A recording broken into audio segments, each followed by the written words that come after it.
Hey guys, it's Kendra. And this is Jessica, and you're listening to Lucid Lab. I had to drive over here in the snow. Yeah, it is so weird today. Just out of the blue, it's been like almost 80 degrees and now it's snowing.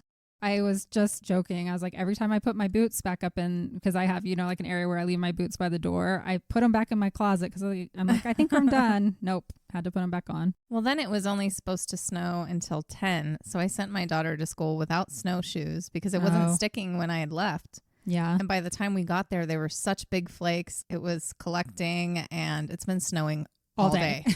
It's still snowing. It'll probably still be snowing when we finish, I feel like. But yeah, such is life in Colorado. It could snow. I know. I was like, we have until June until we're really in the clear. It's true. So I went to Denver last night and like earlier in the day yesterday, I was in like a t-shirt. Mm-hmm. We went to see a show at the Performing Arts Center and I was like, I got to prepare because when we come out, it could be snowing. Yeah. And sure enough, like we went in, it was probably like 60 and kind of breezy. And then we came out and it was 30 something degrees and snowing. But it was fun though. I haven't been downtown in a while and I haven't been to a theater production in a while. So we went and saw Little Shop of Horrors. Yeah, that's cool. And they had the big plant like puppet that's cool. And it was singing and it was, of course, eating the people. It was really, really good. Yeah, that's cool. I had a great time. I really need to take my daughter there. There's a lot of good shows coming up. We were looking. It's just so expensive. I know. I bought these tickets for my kid's birthday because we love theater productions. So I can splurge. But like just to go in the middle of, a month for no reason, it's like, $120. It's just not fair because you want to give everyone an experience, but it's expensive. I know that every year I attempt to do Nutcracker with her. Yes. Then I look at the price and I'm like, I would rather give her something that she can hold on to for a while. It's hard. Yes. It's Christmas. Other than that, it's just been like a work week, regular life. I have nothing to report.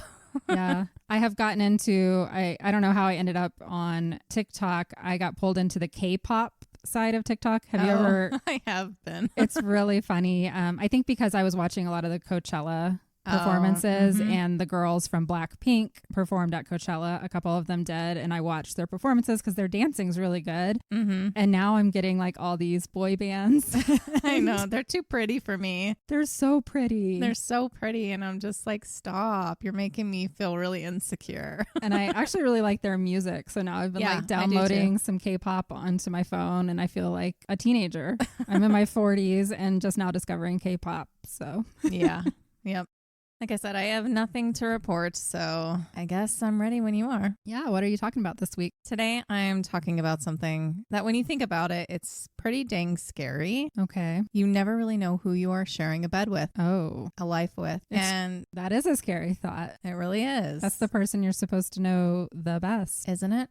Are they honestly in love with you, want all the best things for you, care about you, your health, your longevity, or are they secretly planning your murder? Now I'm going to question everything. Not only are they fooling those around you, but they're fooling you. Yeah. You believe they're the best person in the world, your soulmate, your partner, when in reality, they have no emotions and they want one thing from you. That's today's story, and it's a pretty twisted tale. Sounds like it. So she's married to a sociopath. Yes. Thankfully, there will be justice, but it's a reminder that none of us can really know our partners through and through. We all have our secrets. And I'm going to start with one woman, Helen Bailey. If it wasn't for what happened to her, another woman would never have seen justice either. Okay. Helen Bailey was born August 22nd, 1964. She grew up in Pontyland, Northumberland, England. She went to Pontyland High School, and I'm not sure if that was when her love of writing started, but she once said, "Whilst at school, I used to sit and stare out of the windows, dreaming of anything but lessons, then go home and write pages and pages in my diary of who did what to whom, and usually why I wasn't part of it." But her love of observing and writing wouldn't be in the forefront for some time. After high school, she went on to Thames Polytechnic in London, where she earned a degree in physiology. She was working towards becoming a forensic scientist and was planning to do her postgraduate research in a teaching hospital. But she changed her mind and got into the media, which is a hard right turn. Yeah, that's a big turnaround. Before she knew it, she was doing really cool things like working on licensing and marketing for characters and shows like Rugrats, Snoopy, Garfield, E.T., Nintendo, and other film and cartoon characters. Okay. Which, how do you just plop into that after focusing on a future career in forensics? Yeah, and now you're on a cartoon. I mean, I think it's pretty neat and unique. I did that. I was focused on becoming a forensic anthropologist, and now I have a podcast. So we never know where we're going to end up. Exactly. Well, while working on that and also as a temp secretary for Patrick Sinfield Ltd. While living in Clerkenwell, she met a man who would become her husband. This is John Sinfield. Okay. And he was the founder and head of that licensing rights company.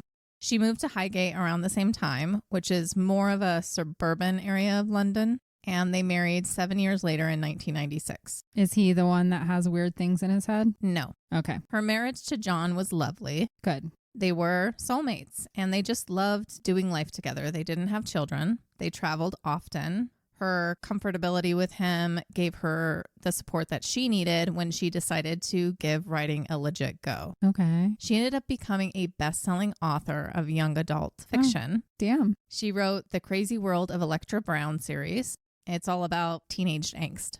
There's always room for that in the world. Everywhere.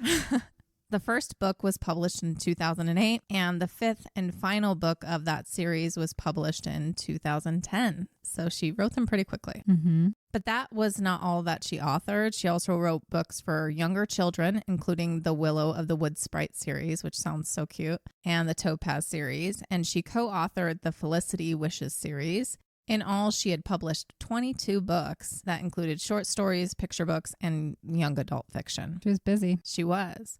And life for her was pretty dang perfect. She had the love of her life by her side. She was a best-selling author with no money concerns, traveling around the world. And even though they did not have children, she had her adored and spoiled dog, Boris, with her at all times. Awesome. And he was everything to her. He was her child. Yep. And we will never know why. But sometimes when life is too great, the universe smacks us down a peg. True. It's really sad, actually. Her and John were on vacation in Barbados in February of 2011 when tragedy struck.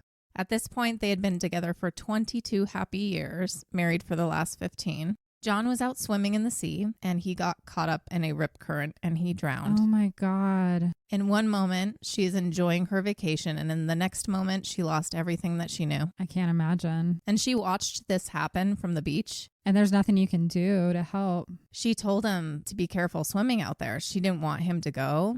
Onlookers tried to go out and help him, but it was too late. He had drowned. Later, she would describe it as being a wife at breakfast and a widow by lunch. Fuck, yeah. And to be in a different country when it happens. It would be, the worst. I can't imagine having to deal with having to get his body back home. That's a challenge. It's heartbreaking.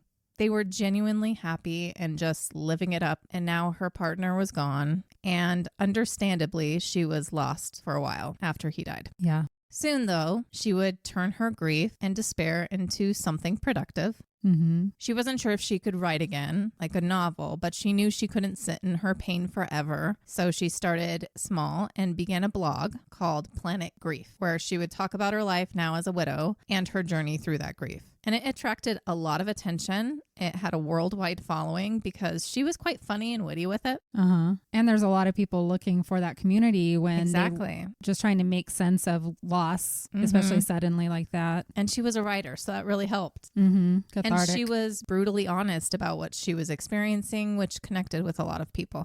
And through this, she started working on her first adult book. It was published in 2015. It's called When Bad Things Happen in Good Bikinis. Okay. Is it kind of funny? Well, it's about what she went through in her grief. Okay. Before this book came out, though, she met a man and he would change her life forever. So let's talk about him. Okay. This is Ian Stewart. I'm not sure when he was born or where. I couldn't find those details, but based on dates and articles listing his age, he was either born in 1960 or 1961. Ian met his wife Diane when they were both students at Salford University in the 1980s. Apparently, he stole a fry off her plate. That's how they met or how the relationship started. And instead of finding it annoying, she found it endearing or goofy or something, and they started dating. Okay, whatever works. Diane was 2 years younger than Ian. At some point, they moved to Cambridge together and they got married in 1986. Several years later, they would have their first son, Jamie. And a few years after that, they would have another son, Oliver. And Diane was just a very special, caring mother to her 2 boys, very committed, as she should be. And actually, the family seemed to have everything going for them. They had a very settled, stable, loving family life, and that is how everyone would describe them. They were happy. They said that Ian was very gentle and caring with Diane, and they were that way with each other. And the boys wanted for nothing. Even close family members would say the same thing. There were no red flags. They seemed like they were all quite the family unit. They lived in a place called Bassingbourn, Cambridgeshire. The family, all 4 of them, were heavily involved in bowling. Not our type of bowling here, but lawn bowling called Crown Green Bowling. Very British. They were part of the Bassingbourn Bowls Club. Ian became the club treasurer. Well, actually, hold on. So Ian was involved at first, and then Diane, she would play some, but would also just be there to help with like food and other preparations. The boys joined the team in 1999.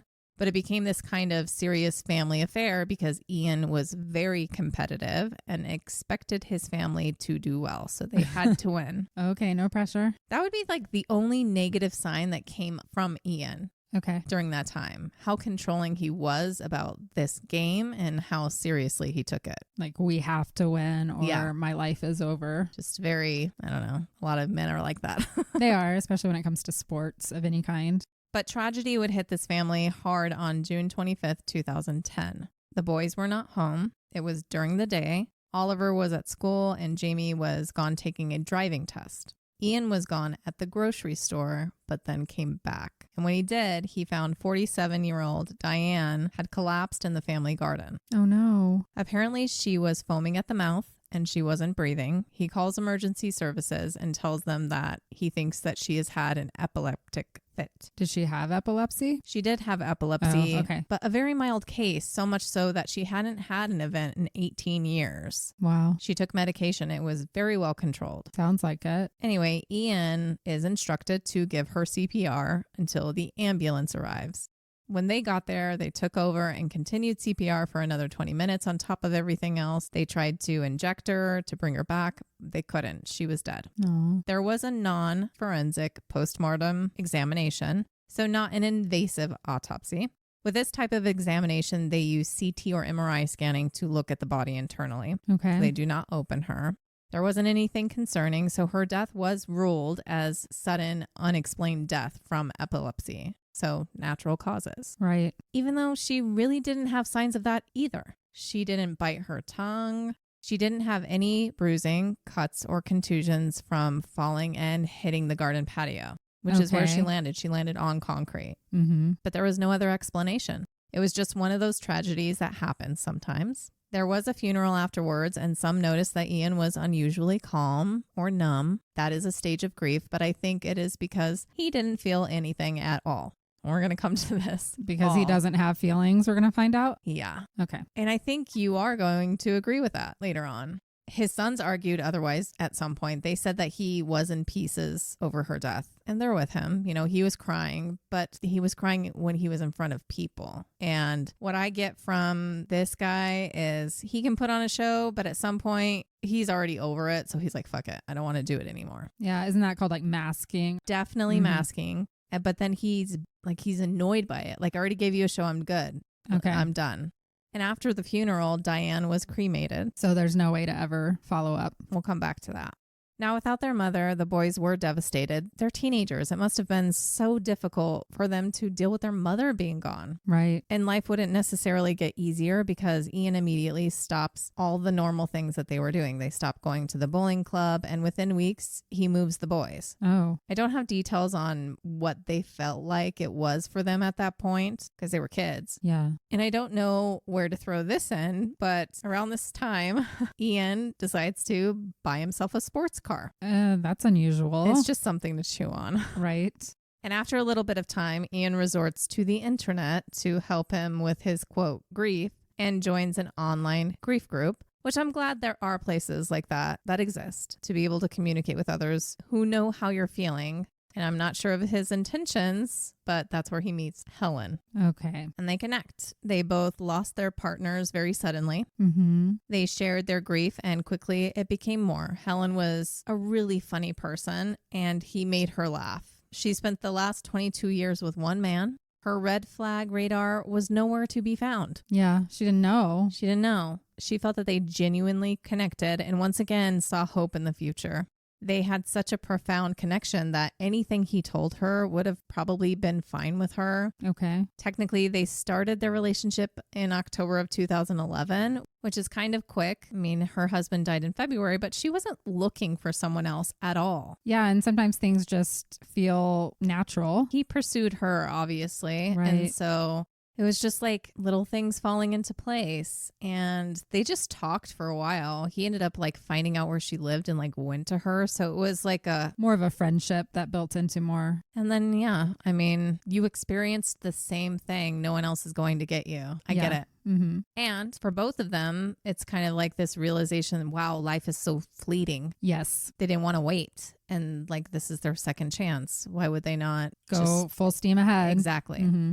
So obviously, Helen is very wealthy. But what about Ian? Okay. I'm not sure exactly what he did. He did some kind of computer work. He was managing stuff, like some kind of executive. Okay. He told her that he actually can't work, though, because of a health condition. Mm-hmm. And this was true. It was something serious. He had a rare long-term condition called myasthenia gravis. It actually changed the way he looked over time because it causes muscle weakness, Okay. mainly in the face. But over time, it can cause issues with just like moving around in general. But he still had money. Like I said, he was like a director, an executive or whatever. And they had some kind of insurance policy. And like when he got sick, they had this thing in place where if any of them fell ill, in this case it was him, they would get paid out monthly forever. Oh, okay. Well, that's nice. I know. Like, Something, can we bring that here? No, we'll never have that in the U.S. We're jealous of all of you Europeans.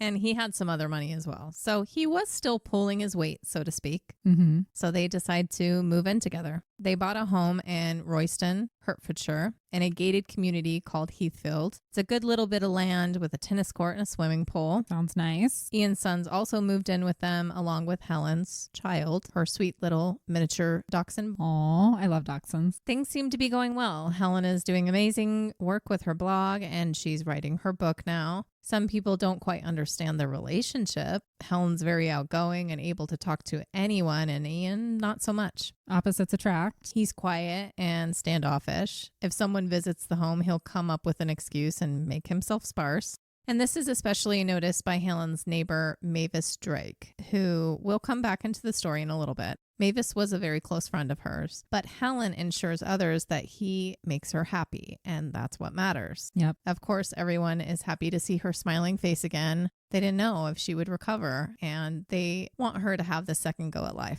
So one thing leads to another, and at some point they get engaged. They are set to marry in September of 2016. Helen is busy writing and planning their wedding, and Ian is busy reading. I was going to say, what is he doing all day? He did nothing with the planning. He reads a lot. He was constantly at the library renting out stacks of books. Okay. And they were all thrillers, murder and mystery. Interesting. He was obsessed, really. I wish I had the time. I was going to say, if I had read no all job, these thrillers. What would I do if I had no job? I'd I know. definitely read more books than I do, and they wouldn't all just be true crime. I know. Everybody has their thing. But everything is fine, right? Sounds like it. I mean, they're about to get married. It should be a joyous time. But then one day, Helen disappears. This is April 11th, 2016. Oh, no. At this point, the two had been together for 4.5 years. But yep, all of a sudden, Helen is gone, along with her dog, Boris. Oh, my God. She was last seen walking Boris outside.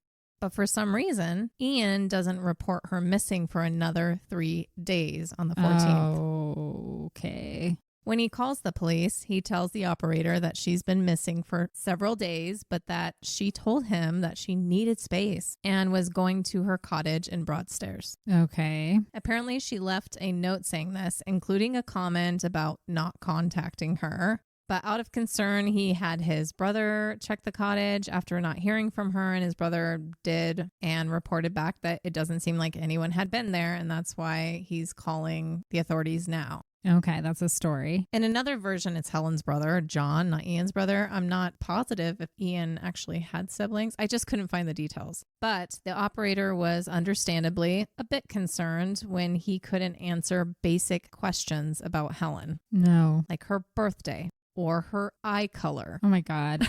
Quick tangent. Have you seen the TikToks about that? No. Where they interview couples standing next to each other and they ask the man in the relationship basic things like that. Oh, And some of them have been married for 10, 15 years. that's crazy. And the men can't answer what their middle name is. That's fucked up. And one of them can't answer eye color. They're standing right next to each other. That's crazy. And it was like a whole post about, does your partner really know you, or do they even like you? Maybe if they they're don't know this trying stuff? to kill you. Well, Listen now to this story. I'm thinking differently. Yes. Yep, he didn't know either. And when they asked him if she has any health conditions that they should know about, he says that she's menopausal. That's not a health condition. That's life. That's all he had to say. So already there are red flags. Oh, yeah.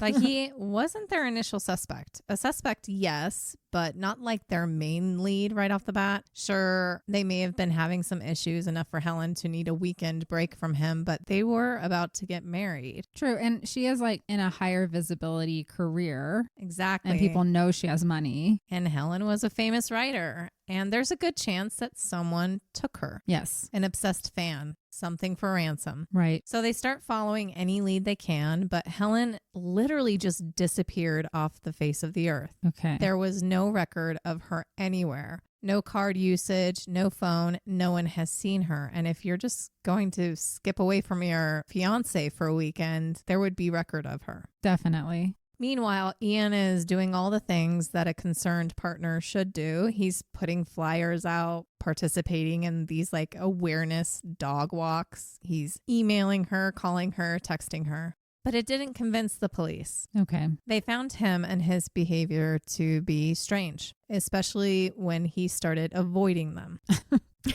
That's dumb. Now, they did talk to him a couple of times, and even during those exchanges, he would not make eye contact. His body language was kind of like this rich, bored guy slumped over, like super annoyed with everyone in the room. Like, imagine a teenager annoyed with their parents in an armchair, just like sunken down in the seat with a head to one side, bored and lazy. That is how he sits talking to the police. He's just in like, videos. okay, let's get this over with. Yeah. And that mysterious note that Helen left him, he couldn't provide it because he had conveniently thrown it away. He slipped and it fell in the fire.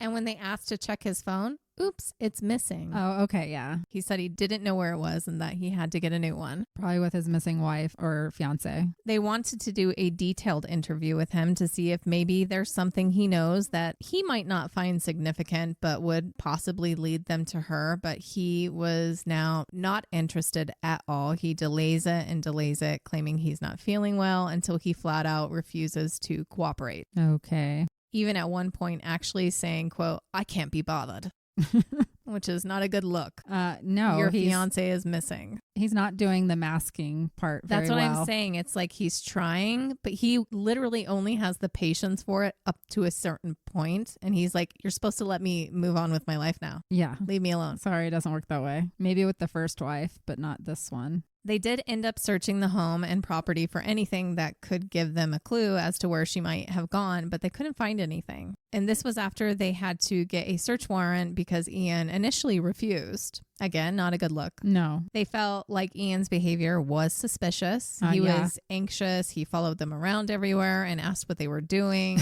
which as a police officer, if I had a feeling that someone was responsible for something and they are giving me all the signs, but I can't find anything to tie them to it, it would be so incredibly frustrating. Yeah. Because you can't arrest someone on a hunch or because they're weird. Right. Which some people are just socially fucking awkward. It's true. Yes. But they were right to have their suspicions, and it would be thanks to Helen's neighbor Mavis that they would find out what happened. Okay. But before I get to that, I want to take a little step back and talk about the 6 months or so leading to Helen's disappearance. She had just published her book, When Bad Things Happen in Good Bikinis, which is a great title. Yeah, I love it. It became a bestseller. And in it, she's describing her grief in losing her husband, but she also mentions a mysterious man whom she just named GGHW, which stood for Gorgeous Gray-Haired Widower. Okay. Or Widow. She's talking about Ian. Mm-hmm. And this guy is anything but. So you'll have to go Gorgeous? look at it. He's not gorgeous? He's not. I don't know, but to her, he was. to each their own. Right. So things are popping off. She's excited to be planning her wedding. She wanted to go all out. She wanted a big wedding. Mm-hmm. But suddenly she started to find herself getting very tired often. Okay. And this started in January, early February. She was confused. She couldn't figure out why, but she was suddenly just constantly exhausted. He's poisoning her. Falling asleep at random hours. And this increased over time. It got so bad that one day she was out on a walk with Boris, her pride and joy. They were walking on the beach, and at some point they sat down on a bench, and she just got up and left without him. Oh, she would never. I don't know why he didn't follow. Maybe he was sleeping because he's usually by her side 24/7. Yeah. But of course, when realizing what she had done, she was mortified. And she did get him back. I'm not sure how long it took her to realize that she had left him, but she did get him back. Good. But it isn't just sleepiness. She's feeling really unwell. Mm-hmm. Disoriented, it sounds like. Mm-hmm.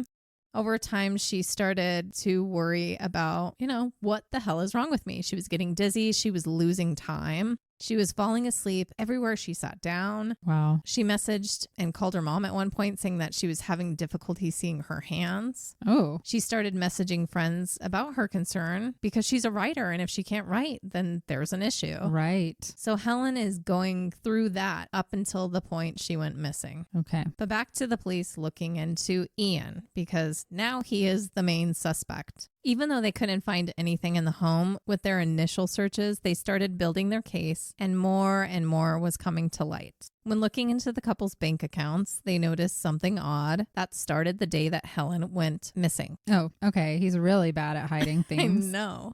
Helen had a certain amount of money that was being transferred from her personal account into their joint account monthly to cover their joint expenses. All right. But the same day she went missing, that amount increased substantially so that he could have more of her money quicker. What a dumbass. It went from 600 pounds to 4,000 pounds being transferred. Yeah. Because of course she would increase the money she's letting you have access to hours before she leaves you. Yeah. Based on your story. No. While you're having troubles in your relationship, she's like, by the way, I want you to have even more money. Talk to me, but here's an extra 3,400 pounds. Go have some fun. So ridiculous. Yeah. And that same day, he went to a meeting with a real estate agent. It was supposed to be something that Helen went to as well. It was scheduled with her, but she was not there. And he went and tried to push the sale of her 185,000 pound flat, claiming that she couldn't make it because she wasn't feeling well and that she wanted him to handle it. You're not married yet, dude. I know. He was trying to use his power of attorney to do that, which I don't know. Had she given him power of attorney? Like in a way, but she just wasn't feeling well. And the real estate agent's like, that it doesn't work like that, dude. They're not married. And so if it's not in writing, he wouldn't have power of attorney. And this was a flat that she had in Northumberland where her parents live. Obviously it didn't work, but it's just something to... Yeah, he's acting real weird. I'm sure that real estate agent was like, who are you? And no, I can't sell on your behalf. It's not yours, you dipshit. And police, after scouring thousands of hours of CCTV to spot Helen somewhere, like anywhere, instead they found Ian. He was caught on CCTV footage at the Royston Recycling Center throwing away a large duvet. Oh, okay. And this is later suggested that that's what he used to drag her from inside the home somewhere else. Right. Her body was in that at some point. In doing a deeper dive of their devices, they find something very interesting. Okay. When Ian called authorities to report her missing, that was April 14th. He told them that she was supposed to have gone to her property in Broadstairs. And the next day, in a ruse to make it look like he was going to check on her himself, he fucked up because he had her phone with him. Oh, okay. He took the SIM card out so that no one could get through or locate her. but the phone still hooked up to the Wi-Fi, Oh, shit. just as his phone did. Right. And when they review the Wi-Fi data, it shows him and Helen's device at Broadstairs at the same time on the 15th, which means if he was looking for her, he should have found her. Yeah. And then he mysteriously lost his phone. Exactly. This guy's like the worst criminal ever. He just didn't think it through, like really at No, all. he's just a dumbass.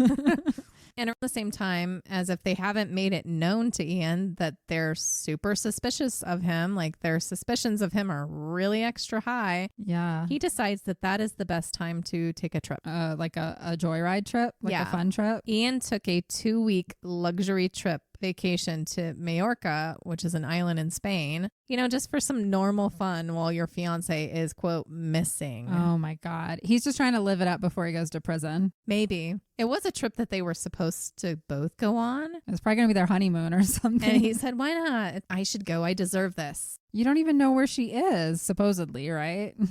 It's just What a dumbass. Again. dumb. It's like, way to lay low. Yeah. Go have fun. Stupid. Meanwhile, they are digging deeper and deeper, and they find out that Helen, just 3 months before she died, amended her will to make Ian the primary heir Oh, no. to her $3 million plus fortune, along with 2 homes.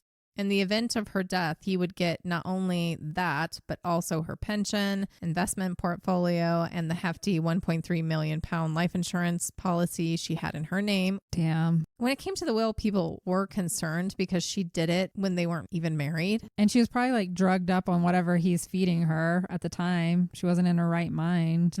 He couldn't even wait 3 months. Come on. Like, once again, just a dumbass. Like, it's so obvious. In the will, it says, I'm expecting to marry Ian Stewart. My marriage to him does not revoke this will. This will is effective even if I die before marrying Ian. He like wrote it for her and then was like, hey, honey, sign this. She was probably like drugged out and didn't even know. No, I mean, I did hear like the people who were talking to her about this, and this was something that she did. Those who knew about the change were wary of it, but she did it because she said that she was worried about his health and his ability to carry on financially in the event of her death, knowing how quickly life can change. And they both kind of went through that. She wanted to protect him. Yeah. What is sad is that this wasn't meant to be the official will. Right. Helen had living family that she wanted included in the will. She had stepchildren from John's first marriage that she was close with. She had a brother and both of her parents that were alive. She wanted some to go to everyone, but she just wasn't sure yet like how to go about all of that. Yeah. And so just in case, in the event that something did happen to her much sooner than she had planned, she just wanted to make sure he was taken care of. And maybe she trusted that he would share. I have no idea. I'm sure they had conversations. Yeah. Obviously, Helen has not watched enough Dateline. No, not at all. This is like 101 of how you get murdered is when somebody comes to you and is like, let's sign a will and put everything to me. And just sounds like she was naive. And she had a really big heart, I think. Like, she had this blissful marriage for more than 2 decades. Like, she didn't imagine people being evil to her. It's true. She probably assumed he was just as good as her first husband. Yeah, because he went through such a tragedy too. Everything she did was out of love and care for a man that she thought, okay, now I'm spending the rest of my life with this man. And everything he did was to gain her trust and manipulate her. Yeah, for sure. And she gave more and more of herself to him. And he was just plain evil and calculated. Sounds like it. So now we're in July of 2016. Helen has been missing for 3 months. The police had enough. Ian was back from his trip. They didn't have proof, like not proof, or a body, but they arrested him on July 11th on the suspicion that he murdered her for her money and dumped her body somewhere. Okay. It was time for a deep sweep of their properties. And this is on video when he's being told that he's being arrested and he goes, "Are you joking?" He's given his rights and he says, "Bloody hell, why? Why? I don't understand. What happened? Have you found Helen? Where is she?" I'm trying. He's like, "I thought I hid her better." At the same time, they're telling him to go upstairs, get dressed so that they can take him to the police station. And when he's like standing there, like kind of stunned and like going up the stairs, because this is on video, he goes, "Why are the garage doors open? which I'll come back to. Okay. And to me, it's just like, okay, good acting, buddy. Just like save it. It must be hard for those cops, like, to keep their cool. Right. They with, know like, he's assholes guilty. like this. Yes. Honestly. Oh, why? Poor me. I'm being framed. No, you've been caught. Now go get fucking dressed so I can take you to jail. Yes. Because we know you did it. We just haven't found the exact proof yet, but we know. Exactly. When he was taken in and interviewed officially after this arrest, they asked him questions for 5 hours and he did not say a word. And that night he posted bail. I'm not sure where he went, but they got busy taking those properties apart for the next few days until Helen's neighbor, Mavis Drake, after watching the police search and search the property, coming up with nothing, she thinks about something and wonders if they know about it. Okay. So she goes to the police. Initially, she thought that Helen was taken by someone because of who she was. Right. But as time went on, because she never really had a good feeling about Ian, and now it's like screaming in her mind, like he had something to do with this. Mm-hmm. He was arrested and now he's out. Like he's the guy. She didn't want him to get away with it. So she goes to the police and asks them if they have checked the cesspit in the garage. The cesspit. Okay. They hadn't. It was the one place they hadn't checked because they didn't know it was there. What is a cesspit? It's a sealed underground tank. So it like collects wastewater and sewage. Ew. Okay. Like out any processing or treatment. Okay. So it's kind of like a septic tank? Yeah. And it's something that needs to be emptied regularly. I don't know if it was active. Actually, I don't think it was because I think they had something else, like a drainage situation with their house. But this is in the garage. Okay. There was a trap door in the floor that covered this, Mhm. and his car was on top of it. Oh, okay. And he was concerned about the garage door being open. The garage doors are open. He's such a like, I'm like, you're so obvious. That's what I'm about to say. I was like, dude, for all the crime books that you supposedly are reading. He's obvious, but they didn't catch on until Mavis was like, did you check the cesspit in the garage? This is like a bad movie where everyone in the audience is screaming. I know. Inspectors and exactly. Yeah.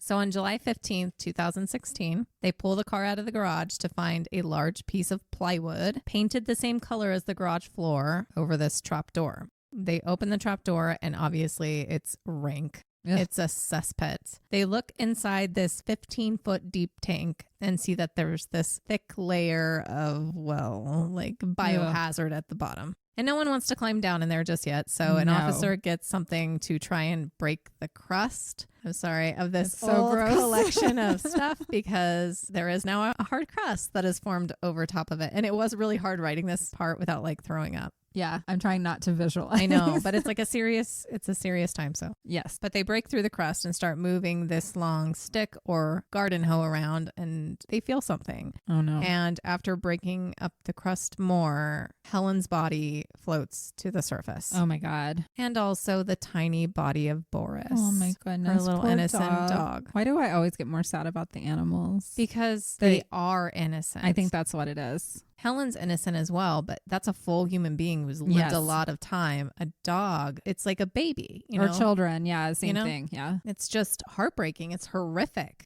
So they take their time getting her out of there. As you can imagine, it was quite the process. Yeah. I can't imagine, one, getting rid of a body. 2, choosing something like that to do in. Yeah. And 3, doing it to someone that I supposedly loved and was about to marry. So disrespectful in every way. I mean, he already murdered her, but then, to put her in literal shit. Yes. He's a disgusting human being. Like, I have no words for it. And he honestly thought that no one would ever find her. He had only gotten lucky up to that point. So thank God for her neighbor. Yeah, that she thought of it. I wonder why. It's like something divine went into her mind, like Helen was communicating with her or something. Maybe. In my mind. I know. And it just sucks. Like, they bought that home together. Did he see that cesspit and plan it out from the very beginning, knowing that someday he was going to use it for her? Very possible. So he was arrested the following day again, and he was charged. And this time he decided to talk, not to confess to anything that he did to harm Helen, but to give authorities a completely different story than he did before. Okay. He claimed that Helen Fell in it?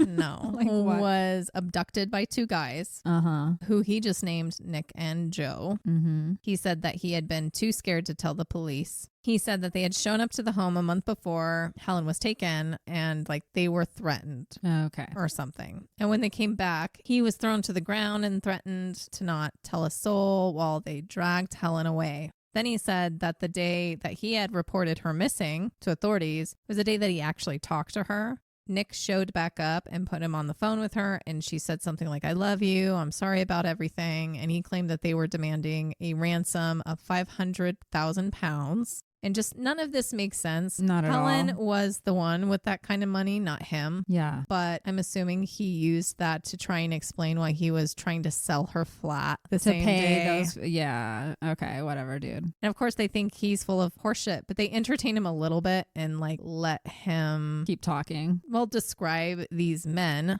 Yeah. to a sketch artist, which comes back later.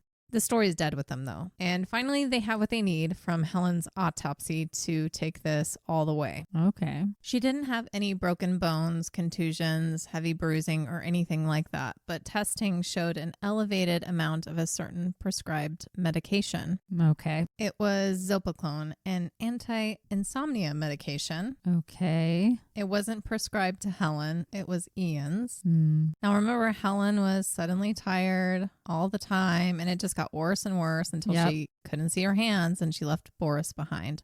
Authorities found evidence of Helen's countless searches to try and figure out why she was so tired, falling asleep all the time without trying, the confusion, the missing time, etc. And you know he was probably like, oh, it's just menopause. Yeah, she's probably going to him. Yes. Like, I don't feel good. Why am I falling asleep all the time? And he's like, I'm going to take care of you. It's fine. Blah, blah, blah. And yeah, the menopause thing. Yeah. And from the hair samples, they pieced together a timeline that he had been drugging her for months, probably through the food he made her. He was known to make her eggs every morning. Yep. And turns out that Ian went to his doctor in January of 2016, specifically requesting medications to help him sleep. Yep. He wasn't the one taking it, though, obviously.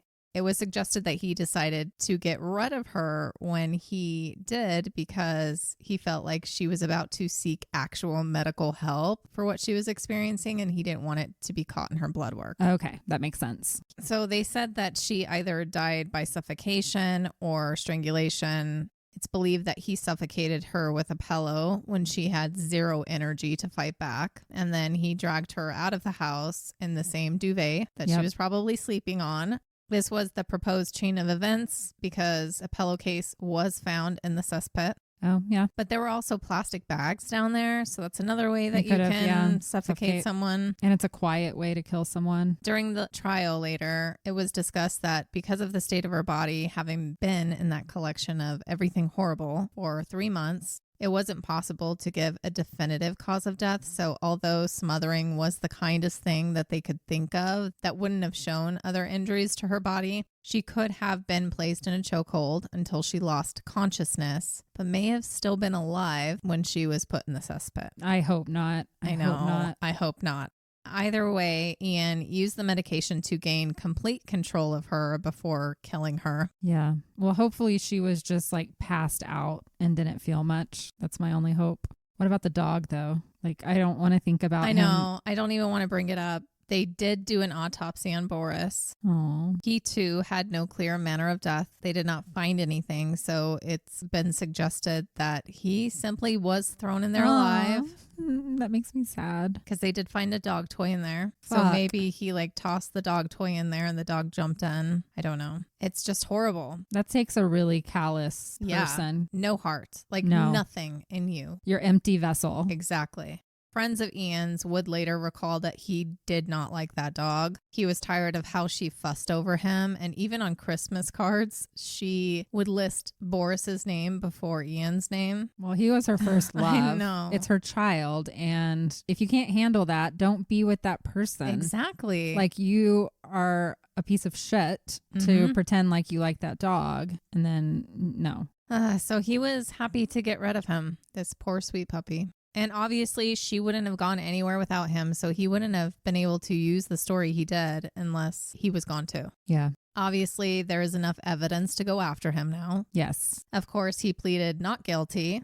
That's ridiculous. Trial started in January 10th, 2017, which is my birthday, at St. Albans Crown Court. It took 6 weeks, and I found this funny. Remember the sketches that he did for the supposed abductors? For Nick and Joe. Very generic names. Those sketches came up with two very familiar looking men, two men that Ian did know, and this was presented to him during the trial. Okay. One was a previous neighbor of his, Nick Cook. And the other was a guy that used to be on his Bulls team for like 10 to 12 years in Bassingbourn, Joe Sapullo. So he just pulled some random people from his past. Yep. He needed to describe somebody. Yep. They were quickly ruled out with their own alibis. And when the prosecution confronted him with their identities, names and all, that matched what he said and the sketches, Ian was like, no. They don't compare at all. You're blind. No. You chose the wrong guys, blah, blah, blah. And this isn't funny, but Helen's brother testified that when he visited the home, the only time he had, that they were talking about the old well in the garage and that Helen had joked that it was a good place to hide a body. Oh, fuck. I mean, she's a writer. Yeah, that's true. And she's kind of witty and yeah. And he said that this was in earshot of Ian. Okay. Whether that is what prompted it. Yeah. Or he plotted it from the get-go. Who knows? We don't know. He doesn't seem very smart, so he probably overheard that and was like, oh, good plan. I don't know. We'll see at the end, because I think he would have seen something like that from the beginning and been like, okay, that's an option. Okay. Clearly, with all of the evidence, the conviction was not a surprise. On February 22nd of 2017, the jury found him guilty. The following day, Judge Andrew Bright sentenced Stewart to life imprisonment with a minimum of 34 years. Okay. He would be 90 at that point. Okay, well then it's definitely life. Stewart was not in court to hear his sentence. He didn't want to go,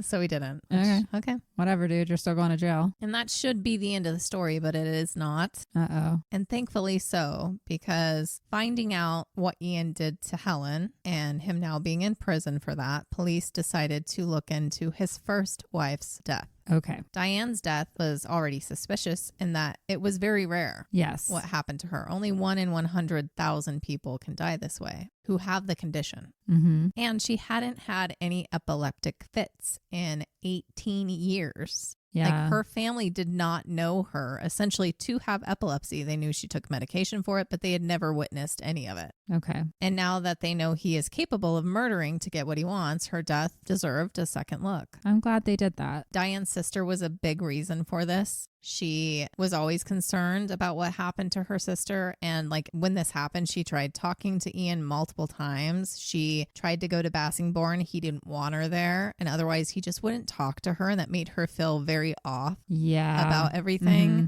She was suspicious about her death and felt like she never got any answers from anyone. Like she tried to grieve and move on, but like she brought it up to the coroner. Like, why? How did this happen? Yes. Why? Mm-hmm. And now imagine Ian is convicted of murder. Yep. Then your like alarm bells start going off again. I would be screaming from the rooftops for my sister. And if you can recall, unfortunately, Diane was cremated, which you brought up. So there was nothing they could do there. Full toxicology tests had not been carried out during the 2010 postmortem examination. The only drug screening carried out was in relation to the anti-epileptic drug. Okay. And it was Ian's decision to have her cremated immediately afterwards. Of course. He thought he got away with it, but the universe stepped in for Diane and said, nuh-uh-uh. Good. Or Diane did herself from beyond the grave, because I hope so. Not all of Diane was cremated. Oh. Ian stupidly consented to this, even though it shouldn't have been his call because it was her wish.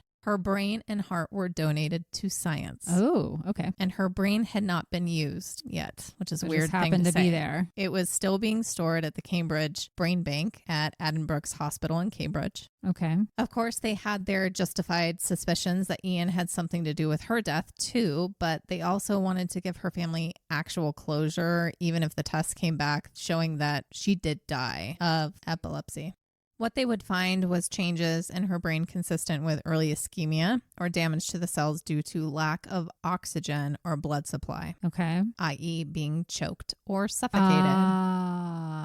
Professor Safa Al-Siraj, a consultant neuropathologist at King's College Hospital who was brought in to examine Diane's brain tissue, said that this doesn't happen with normal, healthy brains, only those who have died after suffering from restricted breathing for 30 plus minutes. Okay. Another consultant neuropathologist, Dr. Kieran Allenson, found that there was no positive evidence of a recent seizure, and remember, there were no injuries that he could find on her. Dr. Carey testified that he would have expected to see injuries on the outside of her body. And Ian was the only one that saw her in the garden, right? Okay. Yeah. Yep. It was suggested that he may have done exactly the same thing to Diane in terms of giving her medication, but I didn't find any evidence from anyone mentioning her being tired and things like that, like we have with Helen. Mm-hmm. But maybe it was also a one-time thing just to subdue her and suffocate her. And then he used her epilepsy as a reason, because remember, he has this condition. So I don't think he physically can overpower someone unless they are docile already. Yeah. Yeah. I think he drugs them so heavily that they're just like passed out, and then he suffocates them. Yep. That would be my guess. What I think really ended up making it look more and more like what he did with Helen is that after Diane died, Ian did receive money. He received £398,000 essentially as a result of his wife's death. Because of their insurance policy or whatever? I think it was like a combination of her own investments, work-related stuff, and they had a £500,000 house together that he sold off or did something with.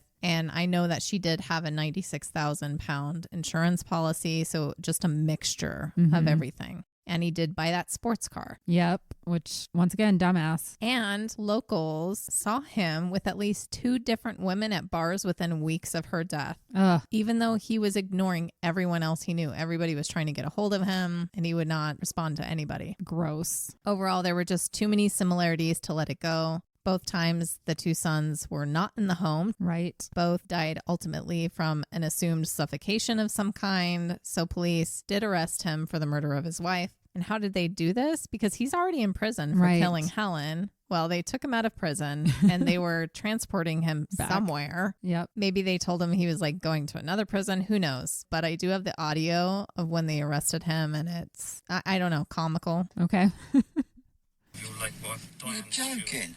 on Friday, You're digging this.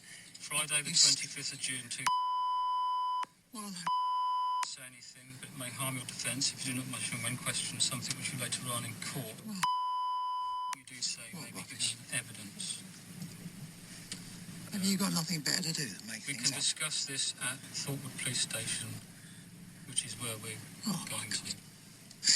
I really wanted to hear what good British curse words he was I using. know. I tried to find what he was actually saying, but they bleeped it out on every video. Oh, man. And it's so loud, but he's just like shaking his head. And to me, it's like, he must say, "You're joking," like a lot, because he said that with the first time. You're joking. You're joking.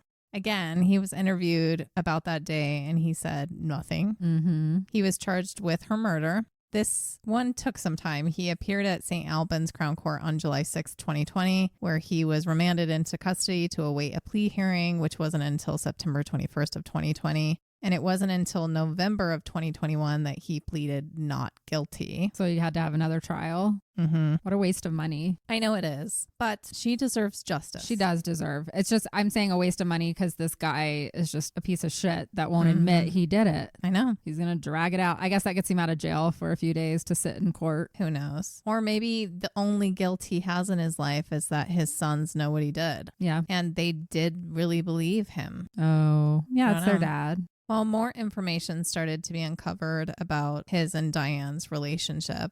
Not very much, just that it wasn't this perfect, loving situation. Just like any relationship, they had their issues. People who knew them really started to like dissect their memories and what they knew of Ian and Diane. Some of which I actually mentioned before, talking about like how seriously he took being part of the Bulls Club and coming off as obsessed. And he was obsessed with money, and he would get frustrated with Diane and the boys when they would lose.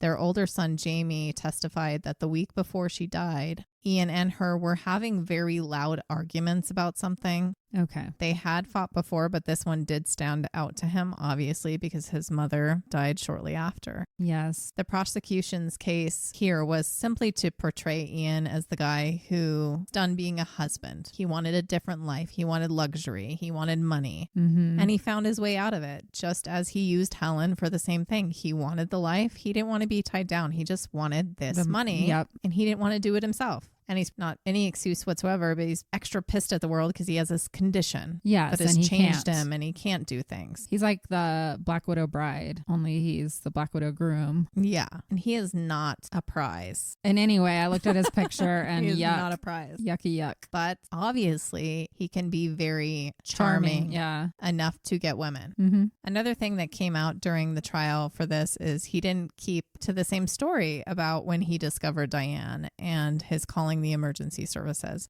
I mentioned in the beginning that he had been at a grocery store when he came back and he found her like that. Well, apparently at first he told them that he was in the kitchen at the time and saw her fall. Oh. Then he changed that to he had left for like 10 minutes and came back and found her like that. Okay. And now it is, actually, I went to the grocery store, but there were all these delays with traffic. He lost his wallet at some point. He had to go find it. And he also mentioned that he had to park far away at the store, so he had to walk a longer way. That doesn't matter. Yeah. And at the time, he was considered disabled and he had a sign for his car. So, like, things were just not adding up. And he's changing his story to fit what the medical evidence said. Because the neuropathologist said it would have taken at least 30 minutes of restricted breathing for Diane to die, what they saw in her brain. And now his grocery story is a 30-minute trip. Exactly. Yep. Compared to what he had said before. Yeah. Guilty. It was also concluded that he didn't call for an ambulance for at least 25 minutes. And he said it's because he tried CPR first for some time and then remembered that a doctor lived across the street. And then he tried to go get him, but he wasn't home. And then he had to search for a phone.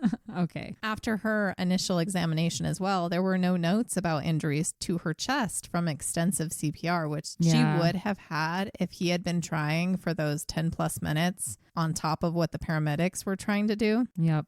When they got there, she was cold, so the prosecution pushed to prove that he waited until he knew there was no way to bring her back before he called for help. Mm-hmm. Overall, the jury was convinced that he killed his wife as well, and on February 9th, 2022, he was found guilty of killing Diane at the Huntingdon Crown Court. He was sentenced to life imprisonment with a whole life order, so no possibility of parole. Good. But the story is not over yet, and I'm not really sure why he cares at this point, because even with Helen's murder, he wouldn't have had a chance of parole until he was 90, but he did successfully appeal this recently in 2024. Helen's death? Or no, his wife. His wife's, okay. On July 29th, 2024, it was reduced from a whole life order to a 35-year minimum, similar to what he got for Helen. But they were at different times. Sounds like semantics, just to make himself like feel, because he has his no kids. Maybe because he's probably still telling them that he's not guilty.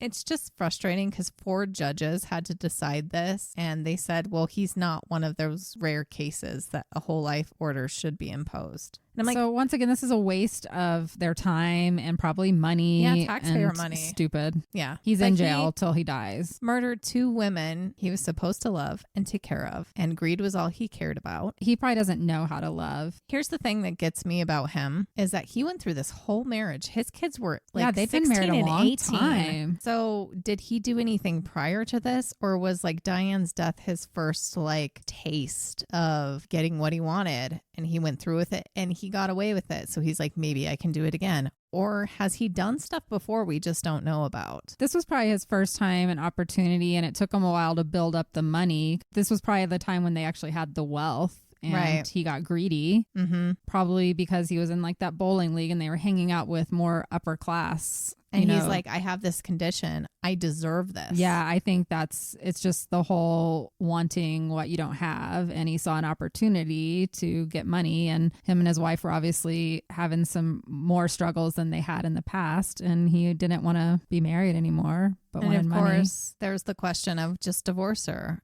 And he's like, well, no, but then He wouldn't I have would gotten get the money. half. Yeah. I would get half or something. And he could have just been waiting for the kids to get older because they were 16 and 18, I think They're you said. pretty old. So Yeah. it kind of tracks. It does. I think his brain shifted at some point where he had literally no emotions. But I think up to a certain point, he had to have been somewhat of a regular person. Otherwise, you don't go through Yeah, maybe 50 something years of life without. he doing had a something. medical condition and he got put on some kinds of medicines and things. And they Maybe. have proven, opioids can take your emotions away and such. I don't know what all he was on. I'm just spitting stuff here, but something could have changed in his brain chemistry. Yeah. And he had been a normal, feeling human being. And then all of a sudden he wasn't. And they started fighting more and then he killed her. I think we're just used to serial killers that start doing something when they're teenagers. So it is weird to see someone do something That far in life. but we see it too. A lot of times it's always in a family situation, like Yes. Chris Watts, things like that, where Yeah. they do it later in life because they feel constricted and they're like, I want this other life. I deserve it, but you were in my way. Yeah, there's a whole series, I think, about family annihilators. Yeah. And it talks about several cases. I actually have one coming up. Yep. So overall, Ian Stewart was manipulative. He was deceitful. Yep. And he used these women for his own gain, especially Helen in the end. Yeah, Helen, I feel like he full on went into that knowing what he was going to do. Yeah. Knowing that it was an option at least. Yeah, and he knew she was famous. He found her through the blog. Like Mhm. she was full on like in Exactly. his crosshairs from the And beginning. because of what he's done and now he's shown this pattern, had he not gotten caught for Helen, maybe he could have moved to another country and done it to someone else. Yep, he His would have kids been. were grown. Yep, Black Widow groom. Exactly. He was the wolf in sheep's clothing. I wish that they had just looked further into Diane because then Helen wouldn't have died. Right.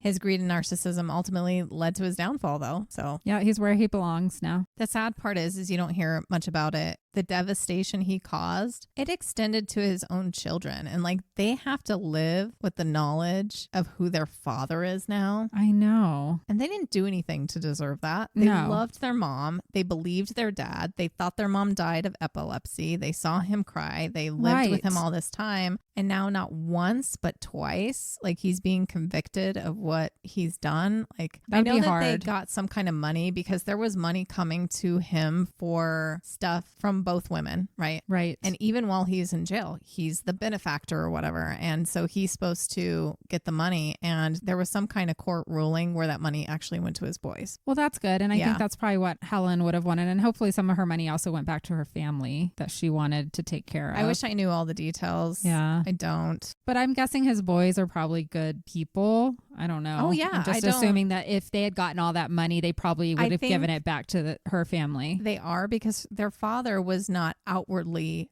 abusive. No. Like they didn't experience any of that. They weren't treated in any way. If anything, they had a really good life. He was just secretly this person on the other side and nobody knew. Nobody. Yeah. That Not would even be- the women he was with. That would be so hard to reconcile. Like you I grew up know. in what you thought was a loving home with your parents, and then your mom tragically dies, and then to find out your dad's this like cold-blooded killer that Yeah. was plotting the death of your mom and then another lady, like that would be devastating. I mean, it is strange though. You don't think anybody's going to catch on two women in a matter of 5 years? Like I don't get that. I feel like something happened in his brain. Oh, Like they would something just snapped. think that it's so tragic for him. 2 women in 5 years. Wow, we need to feel so bad for him. Let's start a GoFundMe. And then he would probably have used that if he hadn't gotten caught to get his next woman. Yeah, To be that's like, maybe. I am cursed. Like Or, women. like I said, like go to a completely different country Yes. where no one knows who he is. I think you can't continue that Yep. forever. We've seen it. People are doing it right now. There's a reason there's America's Most Wanted. Mhm. They're out doing things. Well, Helen's legacy endures through her books, Yes. and Diane's memory is preserved by her children and her family. At least justice has been served, and he will never have the chance to harm another innocent person. He'll never get a chance to con another woman Good. into loving him and giving everything they have to make him happy just for him to kill them and take their future. And it's a good ending. Like I said, it's just like this wild little tale. It I is came crazy. upon it, and this was originally supposed to be my Under the Microscope. Yep. And then it was too long. I had to switch it because I was like, all of these stories are just crazy, crazy. It But happens so often for us. I We try know. to find shorter stories and we're like, but there's so much. this is still going to be a shorter episode, but it wasn't as short as I needed it to be for Under the Microscope. So Yep. I say rest in peace, Diane, Helen, and sweet little Boris. Oh, it's so sad. These poor women were cut short on what they could have done. You know, poor Diane missed out seeing her grandkids. I know. And Helen had more books, I'm sure she could have shared with this world and given 50. more, you know. She had already done 22 in such a short period of time. Yeah, she was on like such a good trajectory. Yeah. She was excited. She thought she found this new love of her life. She was going to get married. And just, I can only imagine how that felt if she was aware when he killed her, like how betrayed you would feel. I do question, because we can only know so much, if she started to have any suspicions towards the end or not. Maybe. And even, we don't know. I even go back to Diane. If they were fighting, maybe she was suspicious because he had been drugging her in some way too. And she caught him or whatever. I don't know if you would have been able to see that in a brain that many years later. I don't know how toxicology works, if it is able to be pulled from a brain. I don't know either, unfortunately. Yeah. I'm sure if it had been, it would have been. Right. Wow, wild tale here. Mm-hmm. We're just talking on text earlier this week about how we will never run out of topics. And I think we said it on here. It's like things just come to us that I don't even know how I come across some of the cases I end up doing. It's almost like they fall in our lap sometimes. They do. And yeah, poor ladies. And I'm glad Ian is where he's supposed to be, locked away, never to see the light of day. Well, he probably sees the light of day, but never to walk freely again. He's not Maudsley. He's more dangerous than Maudsley. I know. Talk about it, right? You know? Like, well, I mean, he's not Maudsley in a underground, so yeah, I know what you're getting at, but I'm just thinking, I'm still hung up on that story about how he was seen as the most vicious, and I'm like, we could probably talk about 20 other people off the top of our heads that's more vicious. Anyways, I want to go to England, ask to see him when he sits down and looking at his ugly face, say, "You're joking." You gotta be joking. I am taking us in a different direction next week. I'll bring you something paranormal. Yeah. So come back for that. And if you have any stories that you would like to share with us, we do have lab reports coming up in a few weeks, and we would love to include your listener tales. So you can send those to lucidlabpodcast@gmail.com. Please rate us wherever you're listening. We would appreciate it. And in the meantime, stay lucid. Cheers. Bye.